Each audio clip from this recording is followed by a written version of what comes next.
嗨，大家好，今天想和你们分享一下每个弹琴人在学习新曲子时候的必经环节，那就是背谱。以我个人弹琴已经很多年的经验来说，背谱分为以下3种方式。第一种就是大家最熟悉的手指肌肉记忆。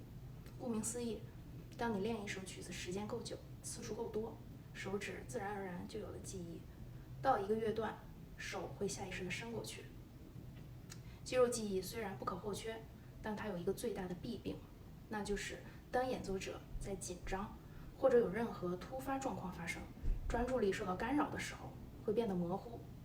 轻者呢，手上弹什么，自己已经不知所谓，没有乐感，机械式的演奏；重者手指会突然失灵，肌肉变得僵硬，大脑一片空白，甚至弹断片接不上，这可是最可怕的。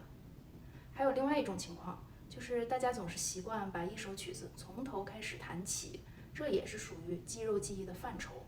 从中段或其他地方，手指的惯性被打断了，就可能会出现意外。我曾经在北美几家音乐学院艺考的时候，一首奏鸣曲被要求从第2、第3乐章开始弹，一首肖邦的 Scherzo 从中段开始弹。为什么会这样呢？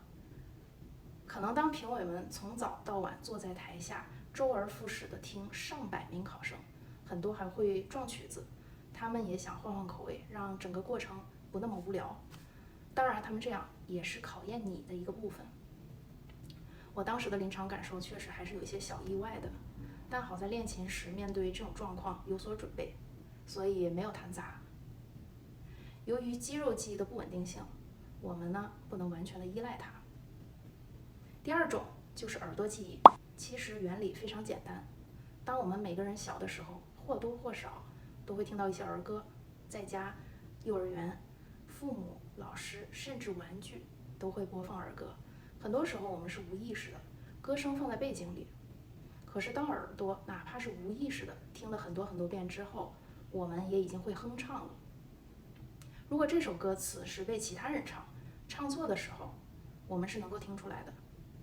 同理，放在钢琴上，我建议大家在学习一个新曲子之初，找一些你最喜欢、符合你音乐审美的钢琴家录音，可以在不练琴的时候作为背景音乐，无意识的听，无论你在干嘛，走路、坐车、吃饭都可以。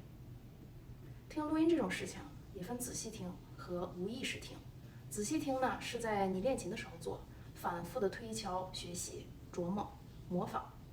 无意识听道理就和刚才说的小时候听儿歌一样，当你听得够多，耳朵自然就记住了。手上某个音弹错，和声弹错，你都是可以马上进行自我纠错的。有一些曲子，我在完全没有上手弹过之前，已经背下来了。然后当自己在练的时候，手指只不过是把记忆变成了现实。第3种就是图像记忆法。什么意思呢？就是把曲子像一幅画一样记录在脑海里。相信大家在每学一个曲子，谱子上都会画满标记。我在学生时代的钢琴导师用的是彩色铅笔，每堂课的标记颜色都会不一样，这样呢可以区分开来每次课讲的不同内容，以便在练琴的时候引起注意。那么经过了一段时间的学习，谱子上的所有内容都是专属于你一个人的独一无二的画作。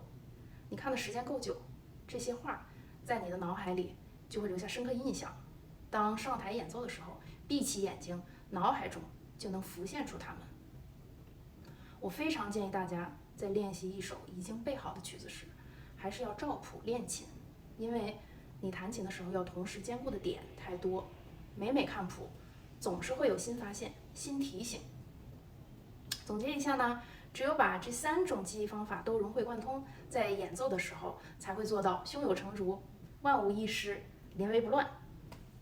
感谢大家的观看，如果你喜欢我的视频，请3连点赞、收藏和订阅。如果大家有钢琴学习的相关问题，或者对艺考话题感兴趣，想要知道如何在最有限的时间里把自己的演奏最优化，打动评委，从众多考生中脱颖而出，请给我留言，我会做一些相关专题。好，今天我们先聊到这儿，拜拜。